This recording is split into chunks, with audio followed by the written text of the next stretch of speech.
Cette vidéo, je la fais plus parce qu'il y a beaucoup de gens qui ne comprennent pas qu'en propre firme, le but, c'est d'aller le plus vite en réel. Pourquoi? Parce que c'est en réel que tu parviens réellement à faire de l'argent. Donc, les gens qui prennent 4 mois, 5 mois en phase 1 ou à la phase 2, c'est tout simplement qu'en réalité, soit ils ne sont pas vraiment performants ou ils ont tout simplement peur de redonner le compte.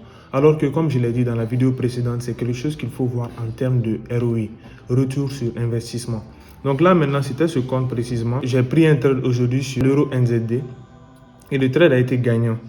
Vous voyez là maintenant que je suis à moins de 0,2% de valider le compte en question. Donc cela signifie que le prochain trade gagnant, forcément, j'aurai beaucoup de chances de pouvoir la valider. Et c'est ça qu'il faut comprendre. Si vous remarquez bien, vous allez voir que je n'ai tradé que pendant 6 jours. Et en réalité, c'est uniquement que 2 positions qui m'ont permis de valider le compte. Tout le reste, c'était soit des BE et des petites pertes, des pertes calculées, je dirais. Parce que ce n'était pas vraiment des pertes complètes. Donc, je vais vous montrer les 2 positions. La première position surtout, qui m'a aidé, qui m'a fait valider ce compte. La première position, c'était un trade sur l'euro AUD. Mais en réalité, c'est cette position qui m'a fait prendre plus de 5 R sur la position. Le TP, il était à ce niveau-là. Il était à ce niveau-là. Mais la raison pour laquelle je l'ai élargi, je vais vous expliquer ça pendant l'analyse. Et maintenant, vous allez comprendre pourquoi j'ai élargi le take profit, sachant que j'avais déjà un take profit déjà fixé. Déjà, quand vous montez en H2, vous allez voir que la structure de base, elle était baissière à ce niveau-là. Donc cela signifie que durant ce régime baissier, je n'avais qu'une seule chose à faire, c'est de chercher des positions baissières. Comme je l'ai dit, il faut toujours suivre le sens de la tendance parce que ça te donne un certain avantage en plus. On a beaucoup tradé contre la tendance avant de comprendre que sur du long terme, ce n'est pas vraiment quelque chose à faire. Donc la tendance, elle était déjà baissière. Et vous allez voir qu'à ce niveau-là, ce qui m'a vraiment poussé à élargir le stop loss, c'était dû au fait qu'en réalité, en fonction du style de trading, mais moi là je parle plus de mon style précis, c'est que le TP en réalité se fixe en fonction de la taille du mouvement auquel je m'attends à prendre sur le marché. Déjà, à partir de ce moment, on était dans une condition plus ou moins volatile. Et vous savez déjà que quand une contraction pareille se fait, cela signifie que le prix a beaucoup de chances de faire à nouveau un autre mouvement plus volatile. Donc en réalité, c'est cette impulsion que j'allais chercher sur le marché. Je m'attendais à au moins voir une impulsion de moins 1,12% sur le marché. Donc ce qui devrait normalement me donner un take profit à ce niveau. Moins 1,12% qui me donne au prix de 1,861. Donc normalement le take profit, je devrais le mettre ici. Mais la raison pour laquelle j'ai directement fixé mon take profit à ce niveau-là, au lieu de prendre l'impulsion totale, là je m'attendais plus à faire une position qui va durer moins de 24 heures. C'est pour ça que j'ai préféré prendre la taille de cette impulsion en question. Donc si on le met sur ma zone d'entrée et on trace 41%, ça me donne un take profit plus ou moins à ce niveau-là. À ce niveau-là. Donc ça c'était mon take profit sur le trade en question. Mais la raison principale pourquoi je l'ai fait, c'est parce que quand on monte en H2, on avait une certaine zone qui pouvait servir de zone de support. Vous voyez?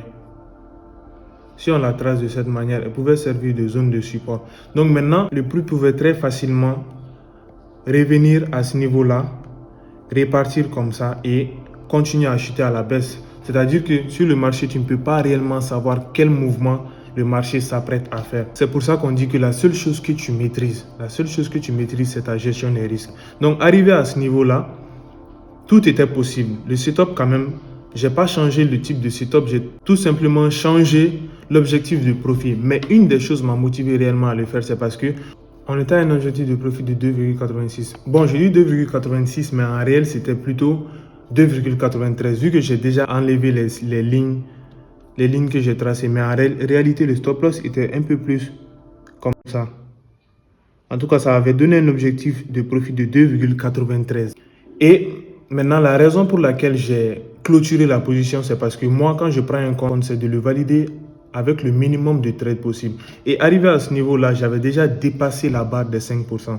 Donc, qu'est-ce que j'ai fait? Quand le prix a touché mon take profit, il me manquait que environ 3% pour valider le compte en question. Mais sauf qu'avant ça, j'avais déjà pris une perte sur le gold, ce qui a fait que les 5% que j'ai fait n'étaient pas vraiment 5% car je devrais couvrir la perte que j'avais faite La deuxième opportunité, c'était un trade sur l'euro NZD.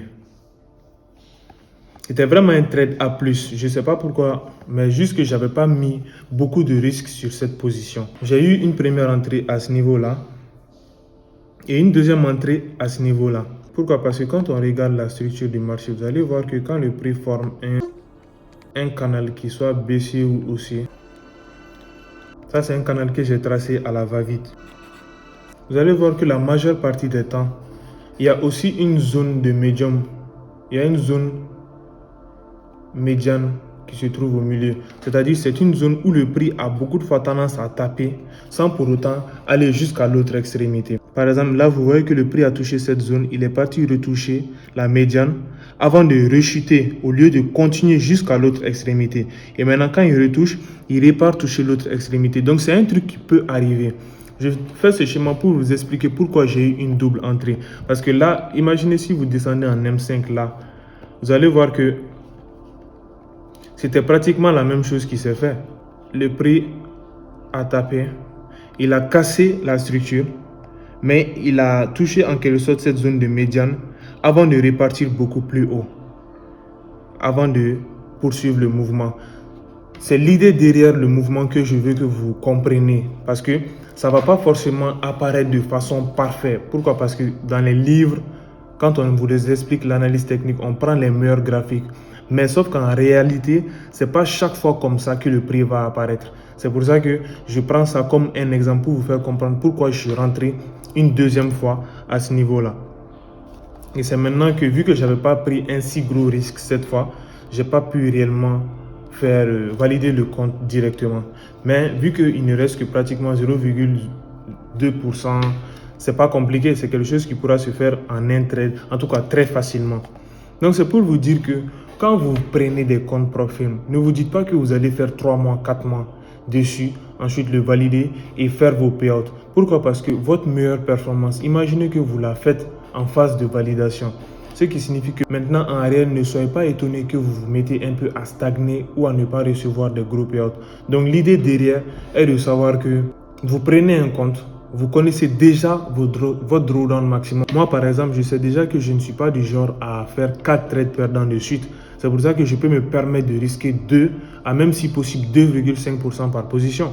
Parce que là, je sais que je ne peux pas vraiment cramer le compte. Ça peut me prendre du temps, mais même avec un risque de 2 ou 2,5%, je ne veux pas vraiment cramer le compte. Mais ça, c'est ma stratégie à moi. Parce que je sais que c'est ce que les stats me montrent.